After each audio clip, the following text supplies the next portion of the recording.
Primeiro, boa noite a todos. Um prazer falar com vocês. Primeiro, parabenizá-los pela iniciativa. Esse tipo de organização é muito benéfico para a propagação de conhecimento, de informação, né, para os nossos profissionais BIM. E eu me incluo nessa também, que eu sempre assisto esse tipo de palestras e lives. Eu acho sempre muito bom esse tipo de compartilhamento. Obrigada desde já ao professor Davi, agradeço também ao Max Andrade pelo convite, que foi quem entrou em contato comigo. Espero que vocês aproveitem aí a apresentação. Eu vou iniciar aqui. Vamos lá. Bom, eu sou a Juliana Mizumoto, sou arquiteta urbanista formada na Universidade de São Paulo, na Faculdade de Arquitetura. Hoje eu sou pesquisadora do CIALD, que é o Departamento de Pesquisa da Arquitetura aqui da Universidade de Lisboa.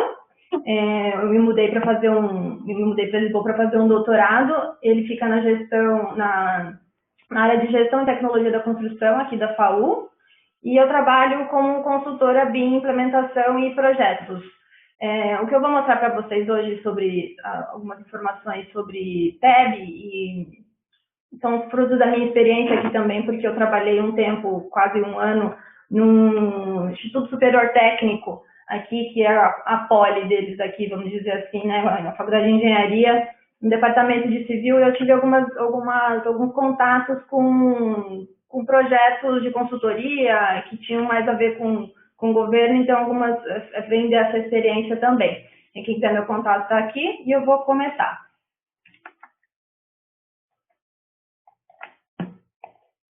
Como sugestão do professor Davi, eu acrescentei aqui a parte de contratação BIM em Portugal. Ele achou esse documento aqui, que eu até não lembrava mais dele, mas porque ele não é tanto de PEB, mas ele é importante para saber como que Portugal está lidando com isso também, né? E eu já adianto que também está no início. Temos poucos documentos, também não temos norma, como no Brasil, que é sempre uma dificuldade. Mas existe esse documento que chama Guia da Contratação BIM. Ele é um guia específico para empresas, para cliente que quer fazer licitação e contratar construtora. Então, ele é bem interessante até, que ele tem algumas documentos para fazer a aferição das empresas de engenharia, né? Então, quando você não tem nada para avaliar a empresa que fazer um concurso, você pode usar esse guia. E aí tem lá as fichas, você pode usar isso como exemplo, e também tem as definições de atribuições, né? Que ele já conta para você quem é que tem que fazer o quê, se é o gestor de empreendimento, se são os coordenadores, para dar um pouquinho de uma visão de como iniciar a contratação, né? Para quando você não tem nada. Então é isso que temos, não é um documento obrigatório, é uma iniciativa de uma comissão técnica que existe, que é também comissão técnica, né, que trabalha na produção de documentos para a indústria. Aqui eu coloquei um pedacinho dela só para vocês saberem. A parte 0 é a descrição de processo de contratação BIM, então explica como é que funciona o BIM, né, porque a gente também não tem dificuldade de ter documento na língua portuguesa, né, como no Brasil aqui também não tem, né. A gente tem muita informação internacional, que às vezes não funciona. Requisitos de informação da entidade contratante, então explica como que a construtora precisa ser contratada, formulário de aferição, que é aquilo que eu já falei, que é a adição das planilhas de como medir, né, ver quem está mais maduro ou não maduro. Maduro é de saber, mas BIM ou não, né, não é de nível. E aí uma adenda de contrato, que é uma opção de contrato. E aí já faço, acho que o único gancho que tem aqui com o PEB é que esse documento ele fala para a gente ele já traduz as peças de procedimentos, as tradicionais, né? Aqui o que a construtora normalmente recebe e o que ela tem que responder para iniciar a licitação. Então, requisitos de informação, formulários que estão lá descritos, a adenda contratual. E aí, quando ele responde, né, vai estar participando da concorrência, ele tem que enviar um PEB pré-contrato e os formulários eles são preenchidos, porque ele vai ser avaliado por essa métrica aqui que o cliente lançou. Então, é aqui que a gente entra. Então, a gente já é pedido aqui um PEB pré-contrato. E é disso que nós vamos falar hoje.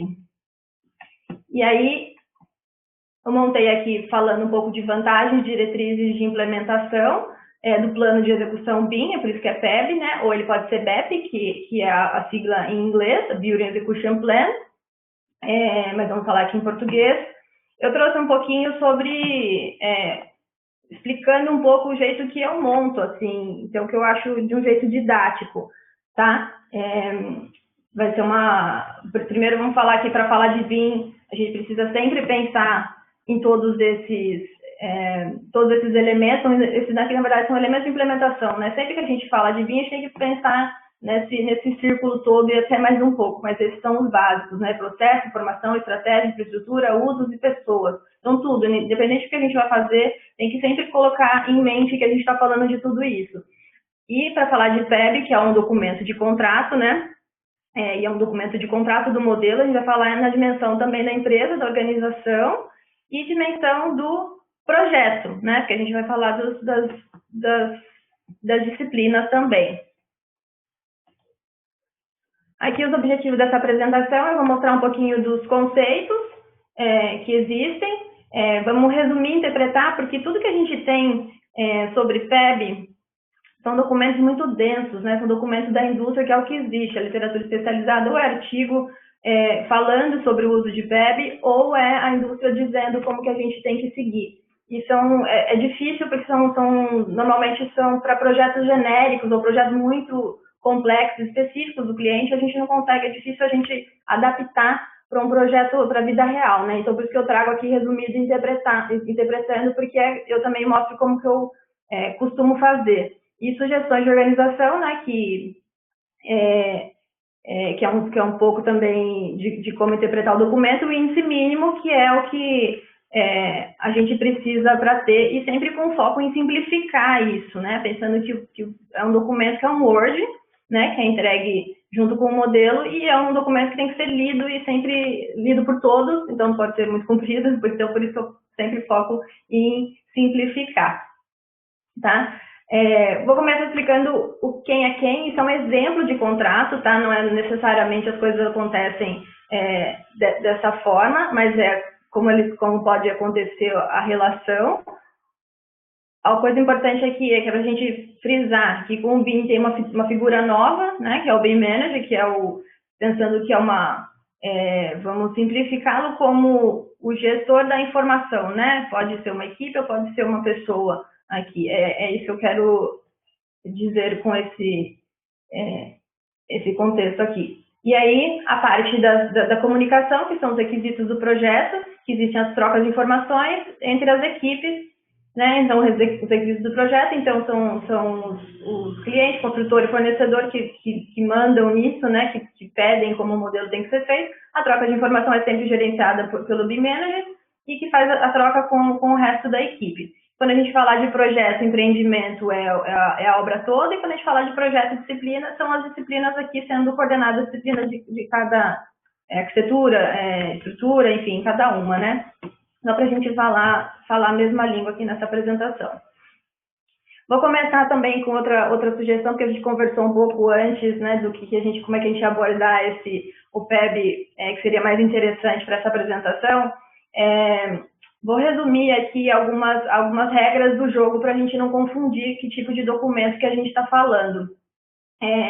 A gente tem o BIM Mandate, que é assim chamado, que é um manual de modelagem, cada empresa tem o seu, então eu coloco aqui como se fosse para cada escritório, né? Que são normas e boas práticas para o uso da ferramenta. Como se fossem manuais internos para usar a ferramenta do modelo. Então, quem usa o modelo não precisa saber como que você usa a ferramenta, né? Só você precisa descrever para a sua equipe como é que você está usando. Ele não deixa claro os objetivos do construtor, com o que você vai fazer com o modelo, né? Ele define, na verdade, como que eu faço o projeto na minha disciplina. Então, ele é como se fosse, pensa nele como se fosse um documento interno do seu escritório, que, teoricamente, cada empresa tem que ser o seu, né? Cada empresa diz como modela. a sua disciplina. E aí tem outros tipos de documentos, que eu não vou falar tanto aqui, mas só para a gente lembrar que está nesse pacote, né? Livros de estilos, normalmente colocam, às vezes, dentro do BIM Mandate, mas isso existe, cadernos de encargos, onde coloca as informações de obra, né? Ou como se constrói, informações mais específicas. O que nós vamos falar hoje é o plano de execução BIM, que é o PEB. Imagina que ele o raciocínio é que ele é um documento que gere o modelo e não as disciplinas, né? É o acordo que a gente faz, como você vai transferir as informações, não como você as executa dentro do seu escritório. Então, é um contrato entre as partes, né? Sobre o modelo, e não sobre como que você está executando as ferramentas. Essa é a diferença do Mandate e do PEB, tá? Aqui, o que é e para quem? Bom, ele é um documento que registra o plano de gestão da informação do modelo digital. Ele registra o que precisa para cada um trabalhar, né? Imagina que tem todas as equipes e a gente precisa falar a mesma língua, porque assim, tudo muito bonito, né? O modelo complexo, com muita informação, mas como é que essas pessoas se comunicam, né?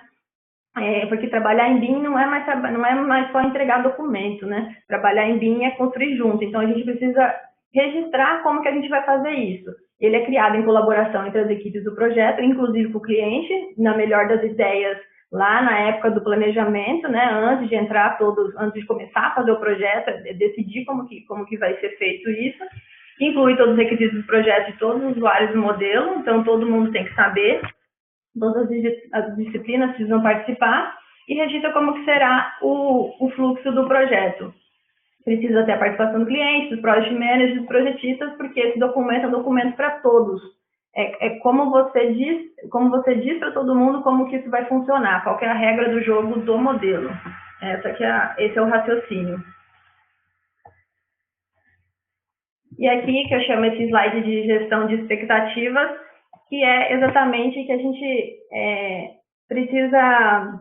Existe um problema que é uma falta de conhecimento, né, de quem nos contrata normalmente, que é a realidade que a gente está. Ou que a empresa ou a pessoa não é tão maduro em BIM, maduro que eu digo é que sabe mais ou usa mais, não estou falando de níveis level 2, level 3. Às vezes quem nos contrata não é engenheiro civil, então não sabe a língua do projeto que a gente está acostumado, né? Às vezes é administrador, às vezes é um banco, coisa que já aconteceu comigo. Então, a gente precisa puxar o cliente para a nossa linguagem, né? Então, os project managers precisam estar envolvidos, né? Agora o projeto importa, e todo mundo precisa entender que o projeto importa, e a pessoa precisa ler isso da forma mais correta possível. E para evitar, né, maus entendidos, né? Porque a gente precisa comunicar para o cliente o que o modelo faz. Essa que é a grande problema do modelo. A gente no PEB, a gente comunica o que ele faz, mas a gente precisa comunicar o que ele não faz. Porque, às vezes, a gente fica com o cliente fica com a expectativa errada, aquela coisa de achar que vai ser tudo automático e não está automático, né? Então, a gente precisa descrever o que vai estar automático e o que não. Porque nessa de você não conseguir se comunicar, às vezes uma alteração de projeto no formato tradicional acontece de um jeito.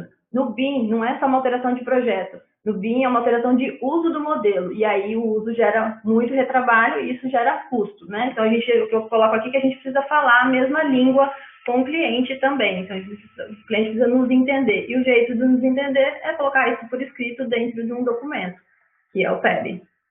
E por que ele é importante também?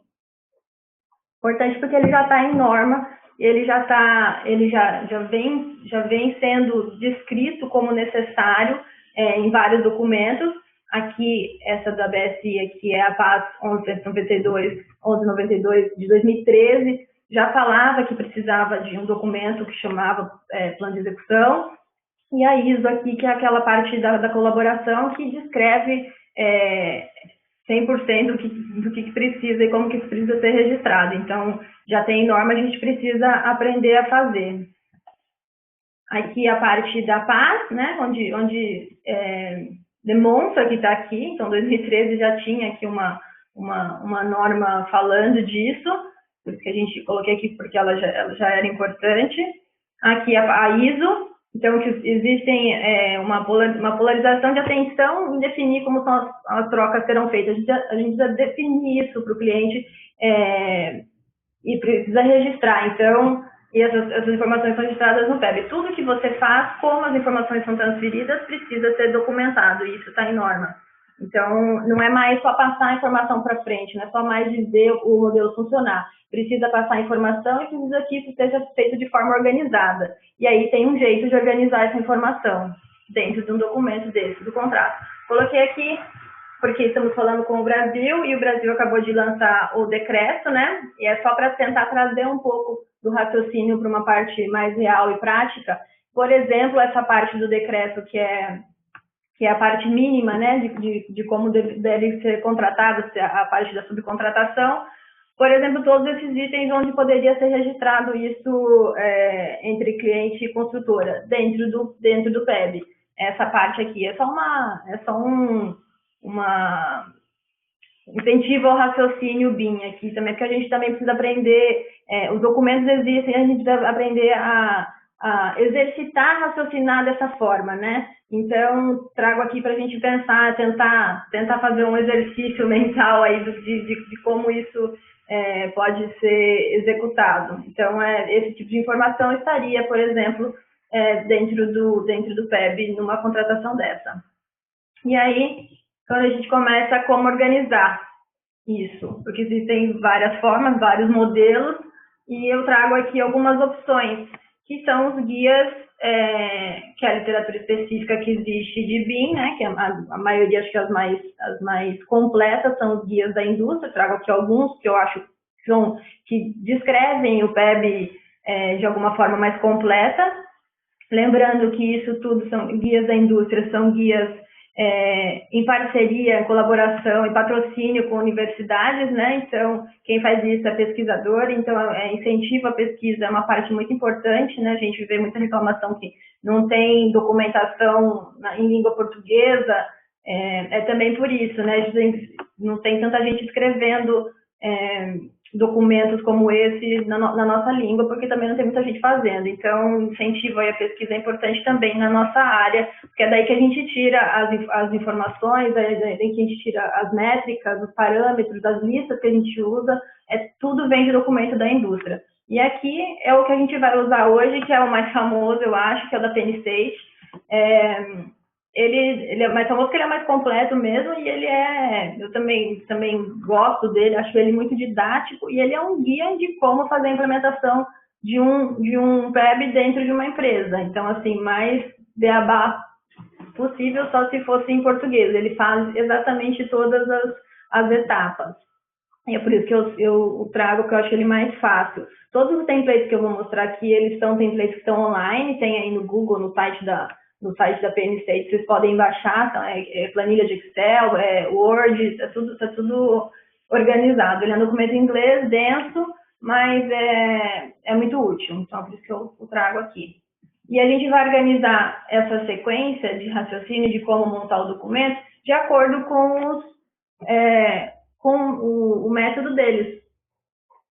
Eu acho mais fácil, é o que eu sempre tento incluir nos meus trabalhos, que passa por definir os usos e objetivos, aí tem várias coisas dentro disso, desenhar os processos, definir trocas de informações e definir infraestrutura. Isso é o pacote básico que o guia fala. Então, começar por definir usos e objetivos. Vou tentar sempre interpretar para o nosso mundo real, tá? Isso aqui é um exemplo que eles dão de como você poderia fazer isso definindo os seus objetivos de projeto, sempre objetivos mensuráveis, né? Aumentar a produtividade aqui em campo, aí o uso BIM, né? Como ser interpretado BIMisticamente, né? Fazer os design reviews, o 3D coordination, são coisas que você consegue fazer com o modelo, né? O que é possível você fazer.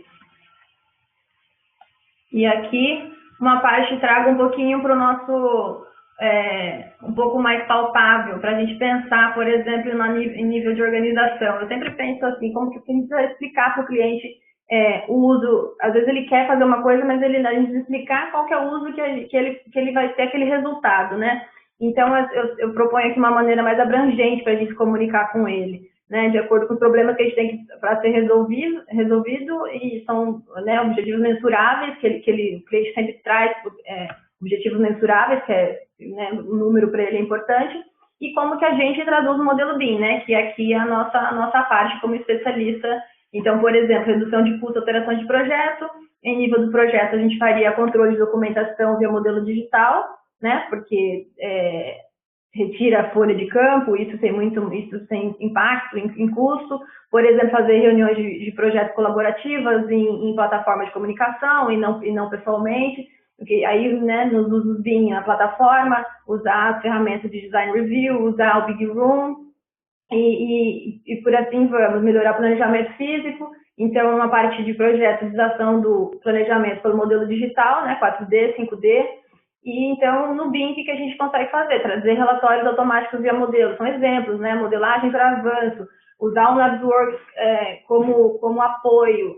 O raciocínio é sempre pensar no problema do cliente, o que ele quer resolver, e a gente, como especialista, tentar vender um produto, um pacotinho aqui que a gente pode incluir, resolver isso no modelo, né? Porque o modelo é aquela coisa, o modelo faz muita coisa, mas a gente precisa combinar o que ele vai fazer para resolver aquele problema, assim que eu raciocino. E aí, dentre os objetivos também, a gente tem que identificar quando que os usos do modelo vão ser executados. E isso o guia fala, é uma dica, que a gente tem que pensar sempre do fim para o começo. Porque tem coisas que alguns passos são muito óbvios, que a gente sabe que a gente, por exemplo, para fazer levantamento com laser scanner, a gente tem que usar o laser aqui para conseguir, né, na operação, ter um modelo com essa informação. Mas tem coisa que não é tão óbvia. Por exemplo, ele quer fazer manutenção de pintura com o prédio em operação. Para você fazer isso, você tem que ter pensado lá 300 anos antes, fazer, por exemplo, o controle dos elementos por área, para você conseguir achar onde está aquela parede, onde está aquela pintura. É esse o raciocínio de identificar quando os usos vão ser feitos, né, dentro do modelo. Então, por isso que é sempre do fim para o começo, para a gente não esquecer de planejar aquilo no modelo logo antes. E aí, a partir de desenhar os usos, né, saber quando eles vão ser executados, que são os momentos, a gente passa para a fase de desenhar os processos, que é por fase, né, o que você vai fazer, quando que você vai usar aquele modelo, os usos BIM que você dá para ele, isso aqui é um template, tá, que está deles também, e o que é produzido de documentação nessa fase, nesse momento do uso. E tudo que é produzido para uma fase é de entrada para a próxima. Então, é importante a gente ter esse passo a passo para a gente não perder nada aqui no meio do caminho. E sempre também identificar o responsável de cada item e desenhar os processos internos. É como se cada caixinha dessa fosse se abrir em mais. Então, a gente tem que identificar os principais, porque senão a gente também abre muita coisa aqui e não consegue e se perde, né? A ideia é que formar um mapa geral para a gente conseguir depois decompor em atividades, para você conseguir entender onde é que você foi contratado e você conseguir destrinchar isso nos seus processos, para o cliente entender onde é que ele está, né? Onde ele está usando, onde ele vai receber, que tipo de documento que ele vai receber, e você também, que tipo de documento você tem que produzir para entregar aquilo para o cliente. Essa que é a ideia. E registrar tudo isso nesses tipos de desenhos que são os processos. Aqui é só um exemplo. Isso é uma ilustração da norma que eu fiz há algum tempo atrás, a norma A19650. Isso aqui é um desenho do que está escrito, tá? Mas só uma ilustração. Mas a ideia é que existe um processo desenhado dentro da norma, e o ato de você ter que abrir uma caixinha dessa com outras atividades, isso já está registrado em norma, é por isso que eu trago ela aqui.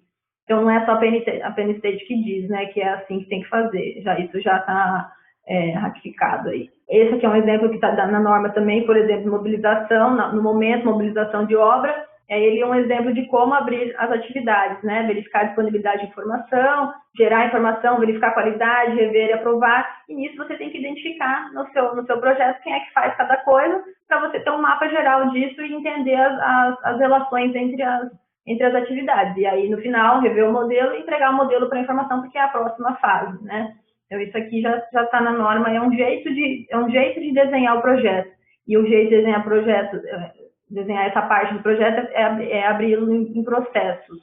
É isso que quer dizer. Isso aqui é um exemplo de um projeto que eu participei recentemente, que é também de fases e onde que entra os modelos, onde que saem os documentos, que tipo de informação que é passada. A partir disso, a partir do momento que a gente já achou os usos, achou quando eles vão ser feitos, viu quem é que faz, abriu por processo, teve uma noção geral do que é o projeto, né, de como as coisas vão se relacionar, a gente tem que definir as trocas de informações entre as partes. E aí, eu acho que entra a parte mais complexa do guia, que eles têm uns templates muito completos, muito complexos, que eu, por exemplo, nunca consegui usar esses aqui desse jeito. Eu faço de outra forma, mas eu entendo que é importante. O que a gente tem que interpretar de um documento desse quando a gente vê isso? Que são as informações, quais são os grupos principais de disciplinas que a gente precisa combinar com todo mundo, que precisa, e ver o que cada uma precisa para fazer para responder àquele uso. Então, aqui eles colocam como que deve ser entregue, né? Aqui quem é o responsável, como deve ser entregue, é como se fosse um LOD e LOI deles, aqui eles colocam A, B e C conforme quantidade de informação, né? É um exemplo. Desculpa. E aqui a seleção dos elementos importantes para serem combinados com todos, que são as disciplinas, né? Coloca aqui, por exemplo, o piso, né, da superestrutura, vê em qual LOD, em qual nível de detalhamento que precisa estar, em qual momento, e como é que isso vai sendo transferido, né? Quem é o responsável. Isso é uma planilha super complexa. Eu acho que eu defendo que assim, a gente tem que informar o necessário para realizar o trabalho. Então, combinar a regra do jogo, se vai ser LOD X ou Y, eu acho que é mais importante definir isso.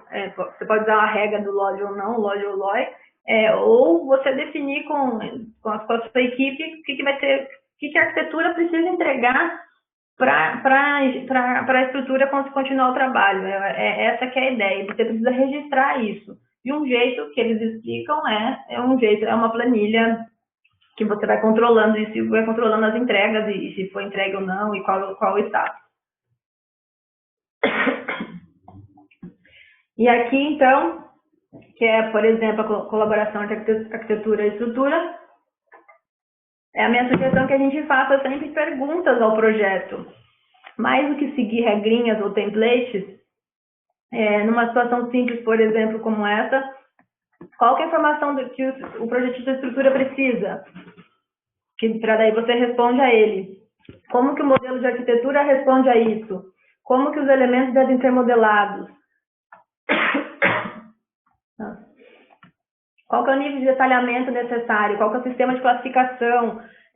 Quais são as informações dos elementos que serão transmitidas? Você vai transmitir isso por COBE, que é aquela planilha de parâmetros? Você vai usar Uniclass? Você precisa definir isso com o seu cliente, você precisa definir isso dentro do documento. Como que funcionam as suas tabelas, por exemplo? A gente faz arquitetura, normalmente, combina muito quantitativo, mas a gente não combina como que isso vai ser entregue, né? Então, às vezes, a gente fala que vai ser todo quantitativo, ou só uma parte, todo detalhamento de arquitetura vai conseguir ser filtrado. A gente tem parâmetro para isso, quando mandar para a parte de custos, como é que isso vai ser feito? Esse é o momento de definir troca de informações e como registrar isso no documento, que é o que precisa ser feito. Então, fazer perguntas para o projeto e registrar aquilo que é necessário para que o próximo consiga trabalhar. Desculpa, estou tossindo muito. Aqui também como organizar o modelo, é a parte de estruturação do modelo. Trago aqui um exemplo desse documento finlandês, que é o COBIN, acho que alguns devem ter visto, que é uma série, acho que tem umas 15 disciplinas, ele explica ele dá sugestões de como modelar isso, os elementos, né? Que é aquilo, não é para ser, como eu falei, o BIM Mandate, que é aquilo como você faz as ferramentas dentro do seu escritório, mas você precisa registrar no PEB só aquilo que é necessário. Por exemplo, aqui ele te fala que a arquitetura vai registrar, por exemplo, que a informação de que a parede sai do contrapiso e vai até o fundo de laje. Isso é uma informação que a arquitetura decidiu, porque daí a estrutura sabe que ele trabalha dali para frente. É só para combinar o que é o que o próximo projetista precisa saber. Que o documento também precisa ser conciso, né? Precisa ser simples, senão ninguém lê o documento. É para ele ser atualizado recentemente e para ele ser lido por todo mundo. Essa que é a ideia. Então, estruturar o modelo é muito importante e dizer a informação somente necessária. Depois eu vou mostrar uma planilha de exemplo. E aqui, definir a infraestrutura, na verdade ele fala de infraestrutura que são softwares e a parte técnica, mas na verdade ele define tudo o resto que faltou definir dentro do documento, dentro do contrato, né?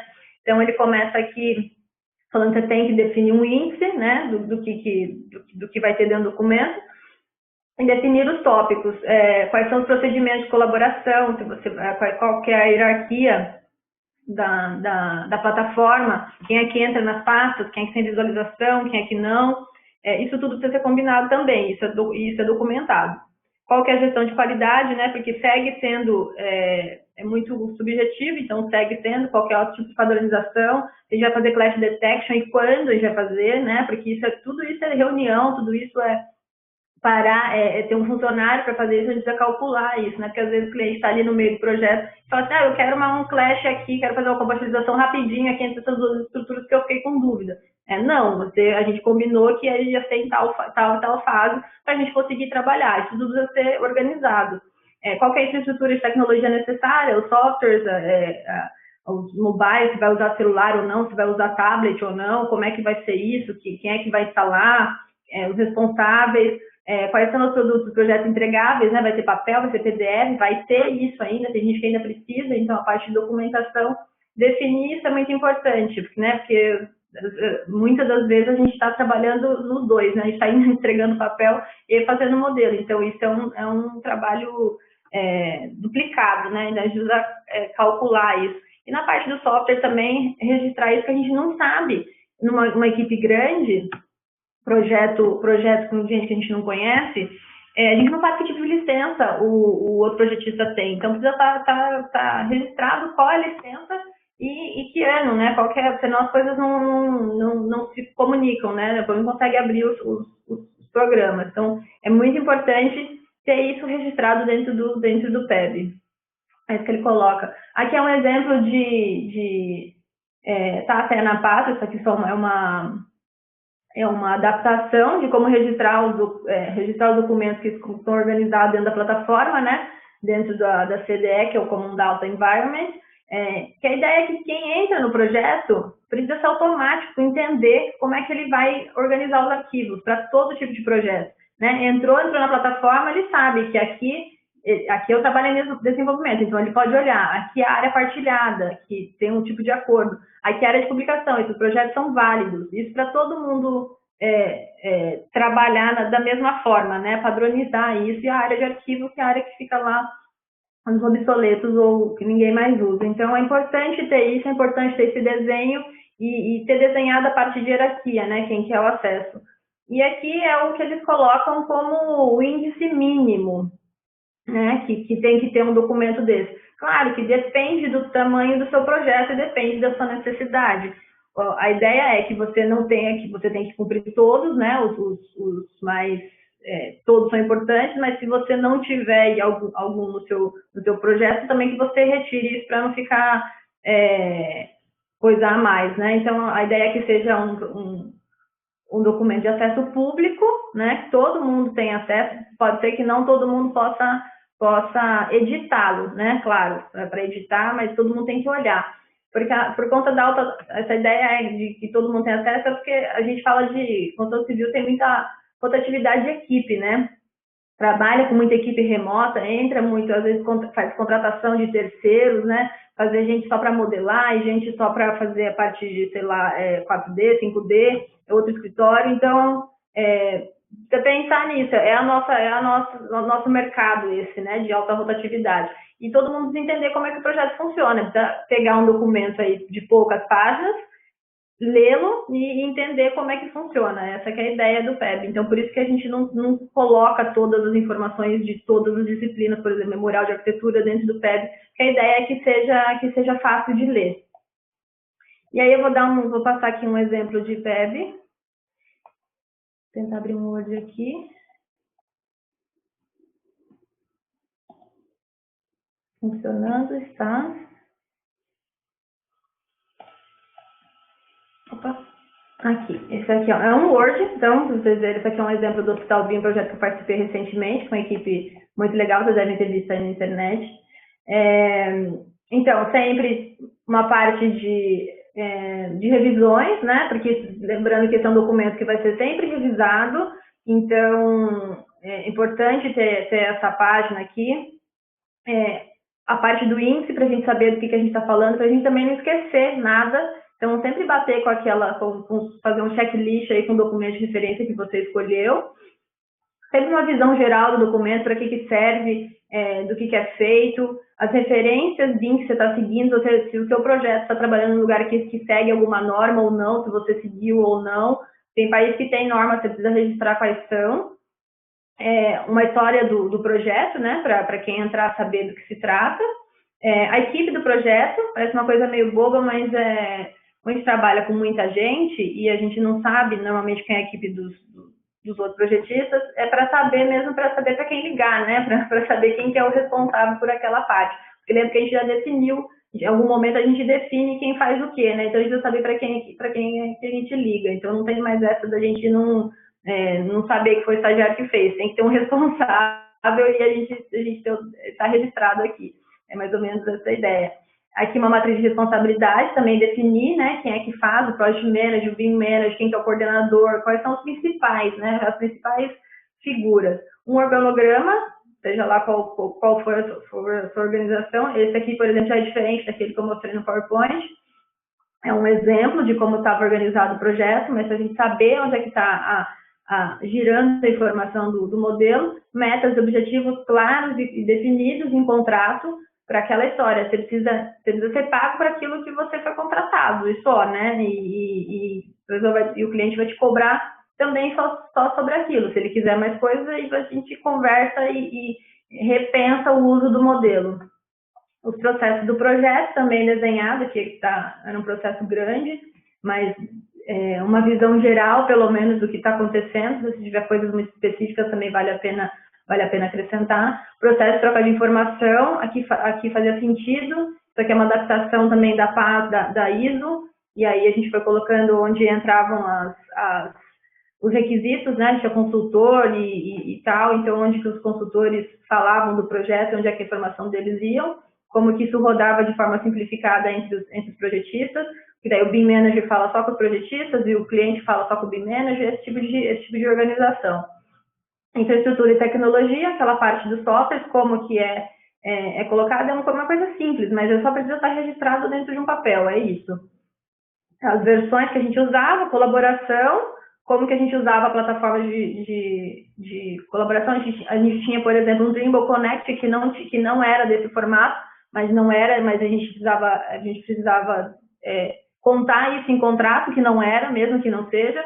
E aí a sugestão que a gente dava que fazia sentido no projeto, que eram mais pessoas iam usar no futuro, a gente já programou esse projeto para outras pessoas usarem, né? Foi o projeto doado. Então, quem for usar o modelo vai saber como entrar na plataforma e vai achar lá onde é que estavam os arquivos. Nomenclatura de arquivo, porque fazia sentido, que a gente entregou algumas coisas.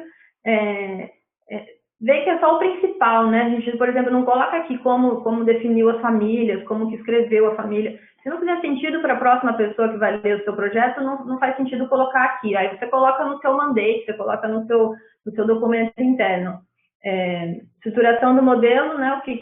Aqui é um anexo que eu já mostro, questão de qualidade, quando que iam ser feitas e como que se usa software, que o pessoal usou livre para fazer, e tinha naves, então tinha várias fases, e aí os anexos.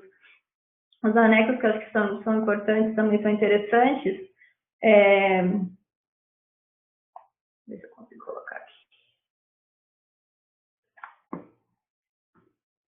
Eles saem de uma planilha Excel, tá? Mas eles são desse tamanho. Aqui é uma planilha, que esse aqui, por exemplo, é o de uso BIM. Então, tinha sempre uma imagem, né, interativa aqui, qual que era o uso que o cliente ia receber, por exemplo, visualização do site, a descrição, né, o que ele vai fazer com isso, quais eram os requisitos de modelagem, então, para o cliente, para aquele uso ser efetivamente executado, o que eu preciso receber? Eu preciso receber, por exemplo, curva de nível AutoCAD, eu preciso receber as coordenadas, georreferenciamento, porque a gente tinha a parte de terreno, organização dos arquivos base, impacto, nomenclatura do projeto, então tem que estar isso certo.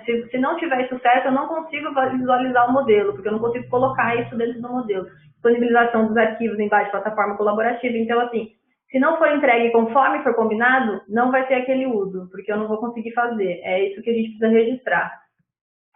Que mais que a gente registrava? Elementos a entregar, então o que a gente entregava, o que era possível entregar, por exemplo, no Civil 3D, que a gente conseguia compartilhar, AutoCAD, que é possível, né, obviamente, tirar do Revit, o modelo linkado no Revit, que era isso que a gente entregava, de quem é a responsabilidade, né? O BIM Manager garantia os arquivos para a equipe, e a coordenação, que era quem fazia os modelos, responsável pela estruturação do modelo.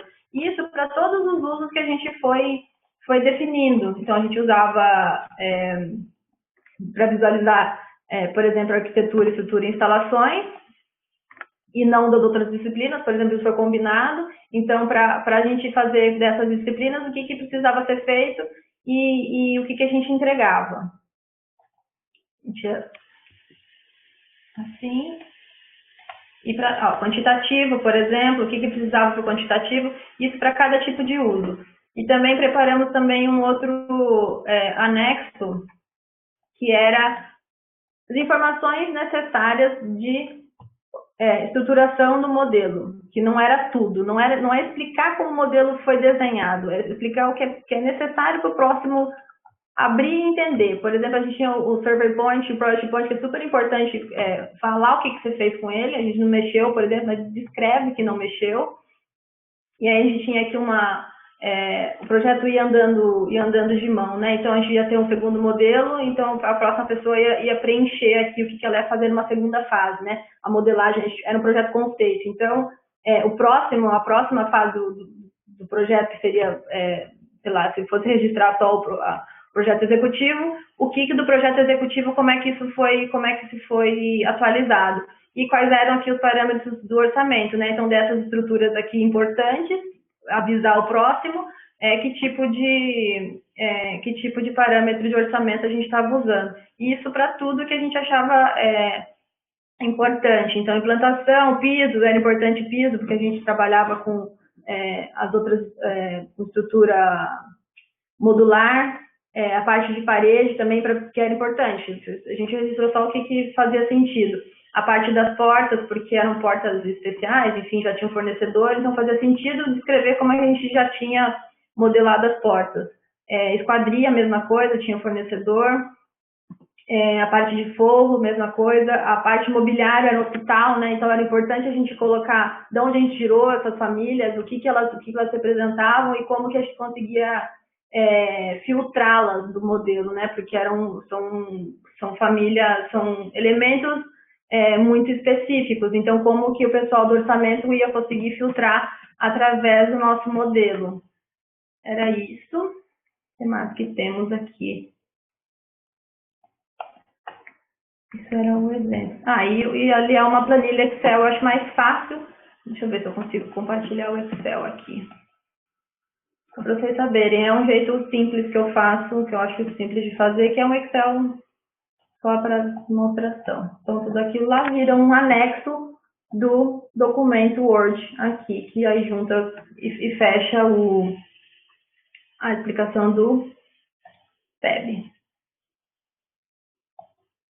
E é isso que eu queria falar com vocês hoje. Esse é meu contato. Se alguém tiver, acho que vai responder algumas perguntas agora, mas se alguém tiver alguma coisa, pode me mandar que eu respondo. Ok, Tá. Juliana. Estão me ouvindo? Tô te ouvindo. Minha internet está variando bastante aqui. Mas eu vou ver se quem é que vai querer fazer alguma pergunta. O João caiu também. Deixa eu ver quem é mais. Ah, voltou. Mas o Rio de Janeiro também caiu. Parar de Mas eu vou começar, Juliana, pelo seguinte. Você falou no decreto BIM aqui do Brasil, e tem um comitê gestor. Esse comitê gestor, ele fez um negócio que eu achei um pouco esquisito, que não ajuda quando a gente pensa em BEP. Eles fizeram o seguinte, eles definiram que até que em 2021 já seria exigido arquitetura e MEP no serviço público. Em 2024 é que seria exigido o BIM 4D. 2028 seria exigido, e 4D em custo, 2028 seria exigido a parte de 6D. Aí eu fico pensando o seguinte, o BEP, normalmente, ele é mais para o que o pessoal de arquitetura e os projetos de MEP, né, eles têm que ser passados de alguma forma para o construtor que vai fazer a parte 4D. Do jeito que está no comitê gestor, ele parece que eles estão pensando o seguinte, o 4D é uma quarta etapa e o 5D é uma quinta etapa, assim como o 6D, né? Eu acho que ficou sem sentido essa parte. Arquitetura, estrutura, 4D e 5D também, já poderia estar incluída agora, porque são profissionais diferentes que trabalham com isso, não são os mesmos, né? Por exemplo, não é uma pessoa um grupo que vai aprender arquitetura lá no órgão público, quando terminar, que estiver bem pronto, aí vai passar a parte de construção, entendeu? Eu acho que foi uma coisa bem mal feita e você não vai poder nem fazer um BEP com isso. Porque você vai dizer assim, eu vou fornecer como arquiteto o material em IFC para a construtora fazer o 4D. Mas se a construtora não entra, só vai entrar em 2024, né? Então, vamos ver mais algumas perguntas aqui. Logo, se Kleber tivesse, o João do Espírito Santo. Depois eu coloco algumas do YouTube, né? Tem alguma pergunta, então, Kleber? Kleber está ouvindo, João? Oi, professor. Não, eu acho que a gente poderia colocar o pessoal do grupo, do BEP, aqui. Eu acho que o Tiago até tem uma pergunta para fazer. Então, eu acho que a gente coloca o pessoal do grupo do BEP, põe as perguntas lá do YouTube também, que tem algumas, para a Juliana poder ir respondendo. Quem mais tem aqui pergunta? Poderia fazer a minha pergunta? Sim. Então, Juliana, primeiro eu queria agradecer pelo conteúdo, que realmente a gente está precisando de mais iniciativas como essa aqui no estado. O conteúdo realmente foi muito bom. E eu queria entender um pouquinho como é que a gente pode fazer. Tipo, eu vi uma pergunta aqui no grupo do YouTube da Bianca. Ela pergunta se o BEP iria servir como uma garantia contratual. E já pensando, digamos assim, na resposta dessa pergunta, eu queria completar também perguntando como é que a gente pode fazer a garantia do controle entre as partes, que o BEP vai ser executado todo corretamente. Bom, vamos partir do princípio que ele é o contrato, né? E que então nele você precisa amarrar também as suas, quando você amarra os seus processos, você de algum jeito amarra também suas entregas e suas responsabilidades. Essa que é a ideia. Então, como que a gente garante que as partes vão executar, eu vejo outro jeito de amarrar pagamento, por exemplo, com esse tipo de coisa. É a mesma coisa com as entregas que a gente faz hoje, né? Como que a gente garante que a pessoa vai entregar aquilo que a gente pediu? A gente amarra e faz o link com o pagamento e faz o check, né? Você tem um checklist dos projetistas, você avalia. Eu acho que é meio por aí. A ideia é que o documento do PEB seja um documento central de troca de informações e que não existam outros, né? Que esse seja o principal dentre as partes. Não sei se eu respondi. Ok, eu vou colocar algumas perguntas aqui do YouTube. Aqui tem um que não é uma pergunta, esse aqui, ó. Deixa eu ver como é. Parece que é um parente seu aqui, só desejando boa noite, já viu? Bom, mas uma pergunta é essa aqui, de Priscila Moreira. Se o material ficará disponível, que isso vai depender de você, né? Sim, se deu certo a nossa gravação. Você pode ver aqui embaixo à esquerda, tem a pergunta? Sim, estou vendo, acabei de ver, o material vai vir. Ela pergunta se esse material da apresentação ficaria disponível, não o vídeo, né? Alguém perguntou o vídeo também, mas o vídeo ele ficará no YouTube, tanto da associação como no meu, né? Sim, acho que é isso. E eu passei o PowerPoint todo, eu vou disponibilizar no formato de vídeo de novo. Mas vai, no YouTube. Juliana, uma pergunta, uma dúvida minha. Como é que está a realidade aí em Portugal sobre os formatos de arquivos assim entregues? Estão entregues em formato nativo, formato aberto, IFC, PDF, CD? Como é que está sendo assim a troca de informação que está rolando? Olha, o que eu sei é sempre as oportunidades que vejo, né? No momento, assim, que eu vejo mais é incentivo de ser formato aberto. Isso todo mundo que quer trabalhar. Agora, como os escritórios estão fazendo isso internamente, se eles realmente estão trabalhando em formato aberto, eu já não sei. Mas, assim, qualquer congresso, qualquer evento que você vai, que você ouve falar, é sempre a história do formato aberto. É sempre FC, é sempre as entregas serem feitas dessa forma. E não tem a contrapartida. Agora, eu imagino que dentro dos escritórios aí é meio... Eu tenho a impressão que aqui não é tão mais avançado que o Brasil nesse sentido. Às vezes eu acho até que em alguns lugares do Brasil, alguns escritórios, né, que você vê que escritórios não, né, oportunidade de projeto grande, né, que aí junta vários escritórios, como se fosse uma sorte, né, conseguir trabalhar em alta escala, né. Então é mais oportunidade. Eu vejo que aqui é a mesma coisa. Às vezes você vê um projeto que eles publicam que foi super incrível e tem várias ferramentas e tal, outros que é nada, que é só uma visualização e usaram, sei lá, a plataforma. É mais ou menos por aí. Mas a ideia é que seja formato aberto. Isso eu acho que é. Tem uma pergunta aqui de Valesca. Se é necessário, quando o projeto é pequeno, qual a importância dele para pequenos empreendimentos? Como convencer os investidores a esperar por esse momento de planejamento?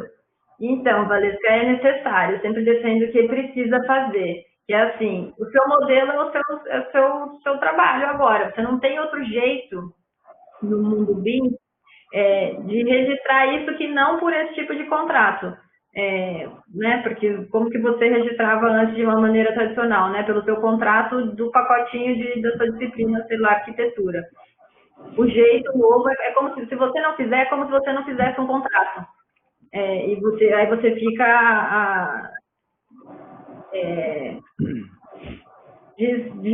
como fala, desprotegido, né? E agora, como convencer o cliente? A ideia é que você saiba já trabalhar com isso, tenha o seu template, né, para ser um pouco mais rápido, né? Você viu, não é uma coisa complicada,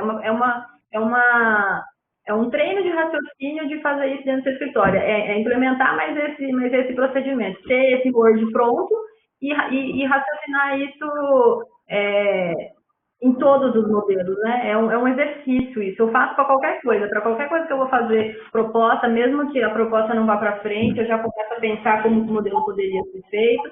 e eu acho que nós tem que, é difícil a gente conseguir convencer a pessoa a esperar, né? Mas esse é o momento do seu planejamento. Então você não entrega o seu projeto enquanto isso não estiver alinhado.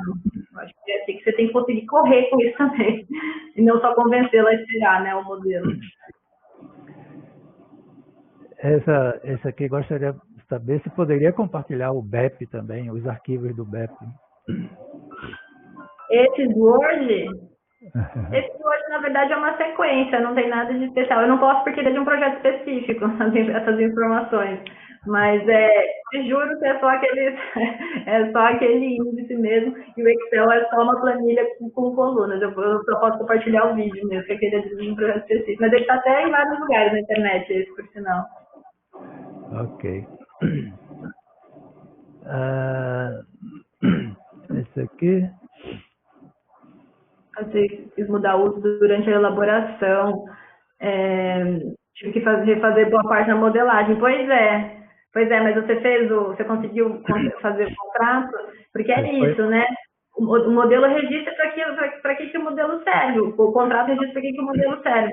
E para ele servir para mais coisas, ele precisa ser recontratado, né? É um aditivo de contrato mesmo. É por isso que aquela planilha de estruturação, eu já penso nela em fases, assim, porque eu sei que vai ter um momento. Então, eu já registro como que o modelo foi pensado antes e como que ele foi apresentado depois, né? Aí vai entrar o 5D, contratar uma empresa que vai fazer o 4 5D e ela trabalha com outro tipo de informação. Eles precisam que tenha que os elementos sejam tem outro tipo de nomenclatura. Você tem que mexer nisso no seu projeto, né? Você tem que colocar os parâmetros. E isso já é outra coisa para você fazer. Então, você tem que ir a um retrabalho. Então, nessa você consegue fazer um aditivo, se você já tiver o PEB, né? Esse realmente não é nenhum problema do PEB, né? É um problema de contrato, né? Sim.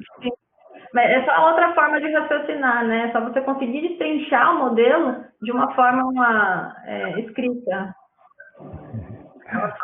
Ok, então. Da pior forma, acho que agora a gente não vai ter mais. Nós não temos mais perguntas, já também estamos às 8h04, né? Em Portugal, mais tarde ainda. Portugal já é amanhã. Então, Kleber, você finaliza. É isso, eu acho que. Só queria ler aqui uma última pergunta aqui da Bianca. Que ela fala sobre os projetistas terem disponibilizado arquivos RVT original. É mais essa questão dos arquivos de autoria, na verdade, né? Eu acho que é interessante isso, a gente falar sobre esse tema, porque quando a gente provavelmente põe um BEP, a gente eu acho que pode colocar os arquivos de IFC. Aí fica aquela discussão. Os arquivos dos softwares de autoria devem ser compartilhados também? Aí o que é que tu acha, Juliana, sobre isso? Olha, eu sempre acho que eu sempre gosto de receber os arquivos das outras disciplinas, mas eu entendo essa parte, né? Porque eu sou arquiteta, então é um pouco assim, a nossa parte é sempre meio aberta mais que as outras, né? É difícil a gente compartilhar, porque a gente entrega projeto mais coisa de projeto numa fase anterior, então a gente normalmente entrega tudo, você vai ficar vendo que você entregou. Mas não tem problema entregar o FC desde que seja registrado e desde que o seu FC funcione para aquela próxima fase, aquele próximo uso, né? O problema é que às vezes, né, não adianta entregar um FC que funciona só um pouco, né? Tem que ser completo, tem que ser bem feito. É isso, mas eu acho que é o caminho natural das coisas, todo mundo entregar FC. O último que eu testei aqui no Brasil foi isso, todo mundo entregou FC e pronto. A normativa do governo aqui, eles diz que é para entregar os arquivos de autoria mesmo. O pessoal, realmente, no caso do Revit, tem alguns problemas, porque ao entregar o arquivo do Revit, em Revit, ele está entregando as famílias que ele desenvolveu, os templates, entregando tudo, né? Existem outros softwares, como, por exemplo, o EcoSim, você pode entregar à vontade que as pessoas não têm as coisas para tirar dela, entendeu? Pode ver, pode fazer um monte de... Sim. Existe uma outra... existe uma outra opção também, que é entregar, por exemplo, naquele formato COBE, né? Que é o formato da planilha. Não sei se já trabalhar com aquela planilha colorida, não coloquei ela nessa apresentação. Que é, por exemplo, projetos ingleses, já pede, né, isso, as regras deles. Que você vai entregar o seu modelo, ok, muito bonito, combina lá se vai ser o UFC ou não, mas o mais importante é que você entregue todas as informações baixadas, né, no formato COBE. Então, não interessa se ele vai ler o papel, né, ele vai ler o PDF no final das contas. Ele não vai receber tanto o seu modelo. Então, o modelo pode girar numa plataforma, mas o que interessa é a planilha automática. E aí é que entra toda a organização antes, né? Porque precisa ser tudo parametrizado muito antes, muito perfeito, um sistema de classificação, que é o que dificulta a gente hoje, né? A gente normalmente não tem um sistema de classificação aí no Brasil, né? A gente não consegue usar muito, e aí a hora que entra no IFC também não funciona, né? Porque daí as informações ficam meio confusas. Então, assim, para usar esse tipo de método, né, que é a COBE, precisa ser tudo muito bem feito. Mas é o caminho natural, né, de só extrair informação, só extrair os dados. E aí não precisaria mesmo do IFC, né, tanto faz. Olha aí, uma participação do nosso próximo palestrante, o Dimas Meneral. Cadê? Na real, ele sai dos donos das famílias pelo contrato do projeto. Não entendi. Não... Alguém entendeu o que ele quis dizer? Sai donos das famílias. Que pelo contrato, o contratante já está contratando, inclusive, as famílias. Ah, sim. Para usar em outras coisas que ele queira? Não sei, né? Isso é muito difícil, porque todo mundo quer o modelo, né? Porque depois ele vai fazer alguma coisa com aquilo, e ele que decide. É difícil mesmo. Eu acho que até a gente ter tudo muito organizado vai ter uma briga, acho que é uma briga eterna. Você não vai falar não, né? Ele fala, eu quero o seu projeto aberto. Fala, não, eu não conheço. Eu não consegui lidar com essa situação ainda. Eu falei não, ele falou, eu quero. Eu falei, então tá. Por aí. Aqui...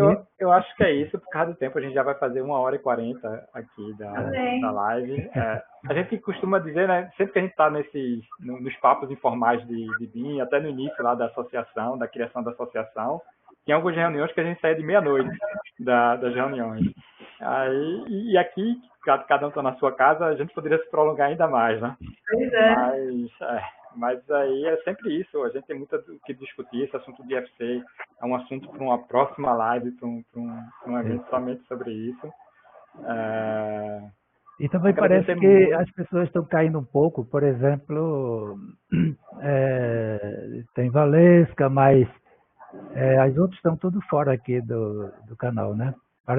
A minha internet também caiu 2 vezes. Vocês devem ter notado somente que a minha imagem sumiu, mas ainda bem que a plataforma continua funcionando sem mim, né? Eu só preciso fazer quando eu preciso fazer algum controle aqui. Mas ainda bem que funciona, né? E essa também foi a primeira live que a gente fez com essa plataforma. A gente ainda está treinando, né? Então vai levar algum tempo, mas a gente se ajustar a isso. Mas agradecer muito, Juliana. Foi só pelos comentários, a participação do pessoal no YouTube, os comentários positivos. A gente agradece muito. Essa é a nossa intenção, para poder passar esse tipo de informação que você passou para a gente hoje, podendo estar passando para os profissionais, para o público geral aqui, principalmente aqui, não só no nosso estado, né? No caso da live aqui, para o Brasil inteiro, para quem puder assistir. Então, fica esse agradecimento em nome da BIMPE, da BIM Espírito Santo e da BIM do Rio de Janeiro também. A gente está com apoio também da Universidade Federal, através do Laboratório de Ambiente Construído, que é um laboratório que foi recém-montado através do professor Max, e aí com essa intenção de dar esse suporte, esse apoio também em relação ao BIM. E eu acho que é isso. Agradecer a participação de todo mundo, ao público também, né, que a gente teve uma boa participação. Eu que agradeço, muito obrigada pelo convite, espero que tenha sido útil a sequência e como eu montei aí para vocês, que tenha dado para entender. o que eu quis passar. Fico sempre aberta aí, se alguém quiser me mandar pergunta, quiser falar e participar de outras coisas com vocês. Muito obrigada. Okay. É isso, pessoal. Boa noite. Então, boa noite a todos vocês.